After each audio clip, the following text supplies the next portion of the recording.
What is up? What is going on, everybody? I am back. Let me get this adjusted here. I am back with the Mariners post-game recap.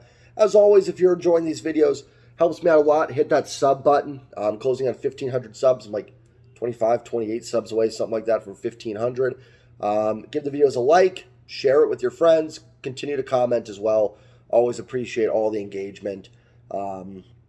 Yesterday was an angry video. I don't like, well, I like doing them. It feels good to vent. If you're with me at the live stream yesterday's game was just a mountain of frustration for me. And I think for a lot of you, I remember apologizing in the live stream. You guys like, no, don't apologize. We get it. We're right there with you. I'm still angry over yesterday's game that I can't even build up anger for today right now. And I'm going to try and take a deep breath. Like I said, yesterday was anger. That's why I normally wait a half hour after games to do a post game, because I try to give good analysis. I don't want to just be the guy that's screaming at his camera. Sometimes you need it. Like, we've all been there as fans. And sometimes I like to do it because I want you guys to know I'm with you on the emotion of it. But I also want to try and give you honest breakdowns of the team, not to just belittle them or to rip them apart or to just blindly praise them either. Mariners lose today 4-1 in the Nationals. They end up losing the series.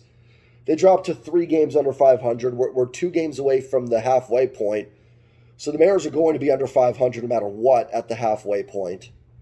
Did they get shut out by Patrick Corbin, who hadn't thrown 7 shutout innings since 2018, 2019, something like that. His best start of the season.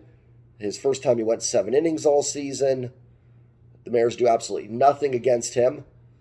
Lone Gilbert was okay. You know, he gave him a chance to win. He wasn't great. Wasn't awful. Bullpen did its job. Offense with more pathetic at-bats. I'm trying not to use the word pathetic. Just more terrible at-bats. Non-competitive. His team's kind of sucking the life out of it a little bit for me. Do they suck? Stink, whatever's going to keep YouTube from not monetizing my video. No, I think they're pretty mid. But mid isn't good enough. This was a team that we thought could win a World Series. Honestly, that was the next step. I said it, in my video after they lost to the Astros last year. I said that, this year was fine. This year was acceptable. It was fun. But now you got to take the step forward. That becomes the harder test. The first year is easy. You know what I mean? It's even like the Seahawks last year. Last year was a lot of fun because the expectations were so low. Well, they're not low anymore. So you don't get to just scoop by at 500, get in, and go like that. Same for the Mariners. You don't just get to sneak in there and go, okay, you got to take that next step. Right now I would kill for them to sneak in. But it doesn't look like it, certainly. I don't know what it is. The team looked lifeless today. I didn't see a lot of competitive at-bats. If they would have lost 4-1, loading up the bases every inning, it would have frustrated me. But at least it would have been like, sometimes it happens. Like, last night was more anger because the opportunity was there for them to win. Today didn't even feel like they were at the ballpark. Tom Murphy gets a reprieve. He had a good game. I'll give Caballero hit a home run. That's cool. He'll get a little reprieve. Rest of them, no. All on Twitter I see is, why is A.J. Pollock on this team? Look at the rest of the order. 1 through 4 was 0 for 4. So why are we just focused on A.J. Pollock? A.J. Pollock stinks, and he should be DFA'd tomorrow. But it's not just that. It's the guys this team was relying on. And that's why I feel like a broken record. And this is why I always debated, do I do nightly recaps or season recaps? Because there's 162 of these things. I'm bound to repeat myself a few times. But it's why I don't get too much on Dipoto and company. Because, now again, I will always say he's ultimately responsible. Jerry and Justin put the roster together. It's not performing well. Whatever reason that's happening, they are ultimately responsible. But the core is not producing, guys. The core is not coming through. Like, I don't think Marcus Semien would have won him the game today. I don't think it would have made a difference. They were lifeless against Patrick Corbin. Everybody. Like I said, except for Tom Murphy. It wouldn't have mattered. Like, if the main core of this team is going to be a disaster. It's not going to matter. And after last night's performance, after the embarrassing 10th inning, my dog is even barking at the Mariners right now. Probably not the Mariners, but where they, we know what happened last night.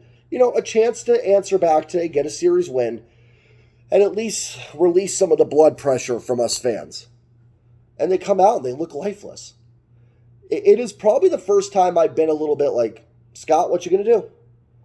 Because here's the thing. I don't get on Scott too much for bullpen stuff, because at the end of the day, it's little things that, I'm going to say this to you guys, it doesn't matter. Lineup construction does not make a big difference where guys hit in the lineup. I know, we've talked about it. There's obviously optimal ways to do lineups, but at the end of the day, like, you got your 9 in there. Good teams are going to hit, bad teams aren't, regardless of where they are in the lineup. Regardless of when he uses Sewald, when he uses Munoz. Those guys have got to get outs. They're going to pitch those innings. So I don't blame him for that, but when the team comes out lifeless, that's when I get on managers and coaches, because that's the sign that it's not going well. Like, I don't mind, like I said, I don't so much get on bullpen, unless, you're bringing in Chris Flexen, who's obviously not on the team anymore, but like if you're bringing him in the 8th inning, then yeah, that's a bad managerial decision. But other stuff is just, all managers are the same. They're all these old catchers they're all kind of mid. They're all mid to an extent. I can tell you that for the most part. Another reason I don't get on Scott too much is just, I was around when people were wanting Lou out, and they wanted Bob Melvin out. Then it was time for Mike Hargrove to go. John McLaren wasn't good enough, and some of these guys were bad. I'm not saying they were great. Then Walk wasn't good enough after he was amazing. Then Eric Wedge was terrible. Darren Brown wasn't good enough to get the job. Lloyd McClendon wasn't good enough. Jim Riggleman wasn't good enough. Now Scott Service isn't good enough. There's never going to be a point when it's going to be good enough unless the players are producing. But like I said, now when they come out flat like this, that's concerning. That's concerning to me. And listen, maybe they came out fine and they just didn't have a good game. I don't know. I'm not in that locker room. I don't know if the drive is there. I saw a couple things that made me a little just kind of where it looked like some of the effort wasn't there. Ty had a strikeout in the first inning, and he just kind of took his helmet off, took his bat off, and just kind of, I don't know, it just looked like and again, this is just an observation. It's probably wrong. I'm not saying these guys don't care. I'm not saying that. But it just looked a little bit like, whatever. JP grounded out. It was a ball that kind of went foul and then trickled fair and hit the bag. And he grounded out. Then he just kind of walked back to the dugout like that guy in the meme videos when people like can't get their car door open and he opens it and goes. That's kind of what it looked like to me. Like, oh, well, whatever. And that's kind of how I felt today. Whatevs. 3-0 before an out was even recorded. The game was over. Wasn't not even an out made, and I knew that was over. I mean, that might have been the easiest 4-1 win that I've ever seen in my life. I mean, at no point did the Mariners, a little bit, and I think the 5th inning, they had 2 on with 1 out. Or 2 on with 2 outs. That was it. They didn't get around to third base all game. Well, I mean, Cobby homered, so technically. But it was just lifeless. Like I said, it wasn't even, at least last night, and here I am, I'm defending last night's game. At least last night, like, they were taking the lead. They got the bases loaded, at least. They got to that position. I guess it's better to have loved and lost than never to have loved at all. Today was not loving at all. Like, today was just never felt it. Last night, we had the feeling of romance in the air with this team. Tonight, it was just, we got stood up at the prom tonight, or today. Like I said, it just, I don't think I've ever, I mean, I don't know if Nationals fans watch this comment. I mean, I don't think I've ever seen a 4-1 win with that little stress. If that was the Mariners and it was reversed, I'd have been like, I was never even nervous about that game. I don't even understand how other teams get nervous against the Mariners. Like, when the Mariners are playing games that are close like that, there always seems to be a rally. There always seems to be like, oh, come on, get that out. When the other teams are playing the Mariners and the Mariners look like they did today, I mean, it was just like, even when Cobby hit the home run, I'm like, yeah, cool. That's awesome. And good for Cobby, but didn't think they were going to win. Even if Julio would have gone out the next at bat, where he earned 2 at-bats later, I still would have been like, whatever. So, I don't know. I don't know what the answer is. I think people that are saying fire Scott are looking for, I think that's a quick solution that's not really solving the problem. And listen, as someone that's defended Justin and Jerry, I would go after them before Scott. If I would turn on this front office and the coaching staff, I'm going to go after them first. They're the ones that put the roster together. You know what I mean? Like, Scott won with this roster last year, essentially. They made some upgrades that haven't upgraded. So unless it's Scott's fault that Colton Wong has fallen off the earth, A.J. Pollock decided not to hit lefties, and Julio's regressed. I mean, maybe the Julio one you could say is some coaching. I don't know.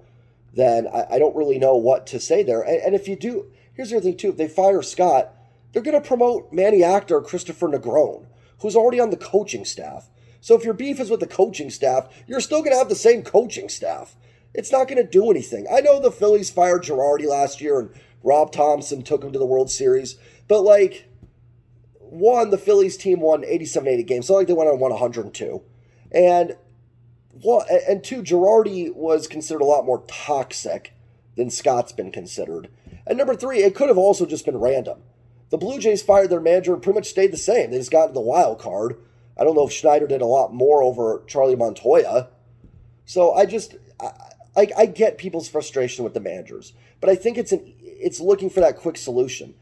Is this team right now good enough? Because I don't think it is. I think the problems are going a little deeper right now. I like some of the core. I don't think this team is doom and gloom for eternity. But there's a lot of underperforming going on. And unless you think that's all on Scott, and if you do, fair, I don't know, maybe it is. But I think you're going to be in for a rude awakening with a managerial change, if it happens, which I don't think it's going to. But I think you're going to come to find out that Manny Actor or Christopher Negron is not just going to be able to flip a switch. They're on the coaching staff. Why aren't they flipping that switch now? If those two guys have the key, then please unlock the doors for us. Please do it. If they become manager, and I get sometimes, when you go from number 2 to number 1, you kind of come into your own a little bit. So I'm not saying they couldn't make some different impactful things. It's going to be the same stuff, though. I can promise you. Like, the team may win some games because maybe they're just kind of due because they're not that bad. But in terms of, like, anything changing, it's not going to. It's not going to. Like, if Gino's not going to have power numbers, if Julio's going to be just kind of a league average hitter, and all these guys across the board are going to be like that, it's not going to matter. It's just not. Like, that's what's got to change, at least for me. And I don't know how you do that. And that's too, changes need to come. I've heard that too, not just managerial, but other changes. What changes are you going to do? Like, what can you do? The only move that I could see that's happening tomorrow, which I think it will, that the Mariners can make, is DFAing A.J. Pollock, bringing up Cade Marlowe, Sam Haggerty, or Taylor Trammell. That's not going to move the needle, though. Like, it makes you a little better, but that's not going to make some sort of huge impact. What other moves can they make? What are you going to do? I'm generally asking for people, like, what's the move? Go out and trade for someone. Maybe, do you want to be giving up prospects right now when you're 3 games under? Or are you looking more at maybe selling some of the veterans off? And, you can go make a big splash and go get somebody, but, I don't know if that's, again, if the rest of the guys aren't going to produce, I don't even think, unless you're getting Shohei Ohtani, which you're not going to at the trade deadline, like, there's just not anybody that's going to make that big of an impact for you. What the Mariners need to do is the bats need to get going, and then you need to make moves like you could add a Marcus Stroman, maybe, I'm just using that as an example, because you're limiting Wu and Miller's innings. But Wu and Miller have been fine. So that's not going to give you a big upgrade right out of the gate. Like, I just don't think that big upgrade is out there without this core producing better. And that's why I'm not on them about the free agency stuff. Like, would Marcus Semien be a lot nicer than Colton Wong? Yeah, of course. Do I think it changes a whole lot? Not really. I really don't without the core producing. And I think Semien would be kind of in the same boat with all these guys around him. Not to mention these guys didn't want to go to Seattle anyways, but people don't want to mention that. And maybe that's on Justin Jerry too. I don't know. But I just don't think the answers are simple. I think it's simple in the sense of, like, the core needs to be better. But, it's bad. Like I said, it was really lifeless today. And that I will put on Scott. That I will. And the players. It's on all of them. It's on all 40 guys in the dugout, however many are in there between coaches and players. It's on all of them. Like I said, I saw a lot of lifeless at-bats today against a pitcher that's not good. I'm tired of getting credit. I'm not going to do it. Patrick Corbin has not been good. This year's not been good in 2.5 years. I can't do it anymore. I don't have any more credits to give to these guys. I've given so many mid pitchers credit this year. I'm not doing it anymore. I'm not. I'm done. I'm done hearing, this is just, Patrick was on today. I don't care. I don't care if he's on. He's still not very good. Listen, again, if the team was 12 games over, I'll tip my cap. It happens. But they're not. They're struggling. They're struggling to everybody. You get Shane McClanahan on Friday. Might not make a difference. I mean, might as well go up against him. I mean, Patrick Corbin threw 7 shutout innings with 9 strikeouts and no walks. Not like McClanahan could do much better than that. So what's the difference between facing Corbin and McClanahan? They're all the same when you face the Mariners. So might as well face the best. Disappointing. Lifeless. I don't know. Like, I'm not looking at standings. I'm done talking about it. Needing to turn around. Just not happening. Like, it's not. I hope it does. But now they're dropping enough where the 6-7 game win streak isn't even going to do a whole heck of a lot. Gets them back to a few games over. It's good.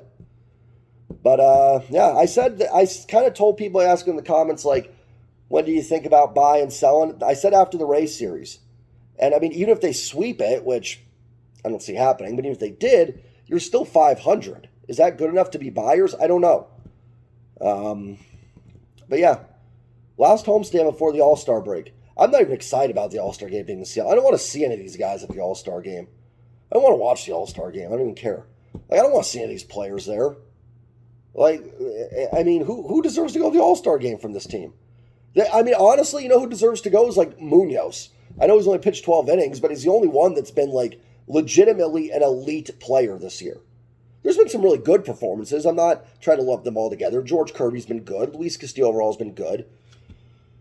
Logan's been kind of Like, he's been good, but he hasn't been great. He hasn't been as good as last year. Again, I'm not going to give him too much. He kept him in the game today. They had a chance. I mean, truthfully, they should have scored 4 runs off Patrick Corbin. They should be able to do that, and that's might have been enough.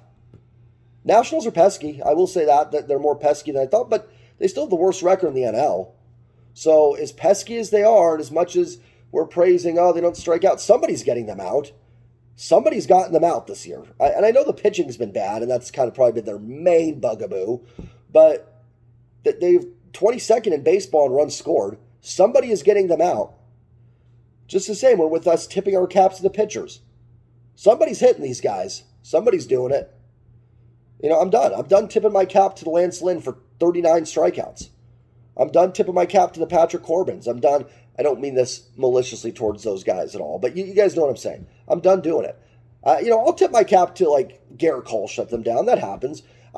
Shane McClanahan's probably going to shut this team down. There's not much you can do. But that's why you got to beat the Patrick Corbins, because you're going to face Shane McClanahan. You're going to face Garrett Cole. You're going to face Framber Valdez. You know what I mean? You're going to play those guys. So, and those guys are good no matter how good you are. But then you're getting shut down by everybody. Hit that like button. Hit subscribe for me if you're new. And don't forget to comment. I will see you guys maybe tomorrow with Rooftop. We're thinking about something. I don't know. If not, I will see you guys. I probably won't be able to do live on Friday. Rooftop should be live. I might try and sneak in there a little bit with them. But I should have a post-game video up on Friday. And I'll see you guys all then. Enjoy the rest of your week. Go Seahawks. Go Mariners. Peace.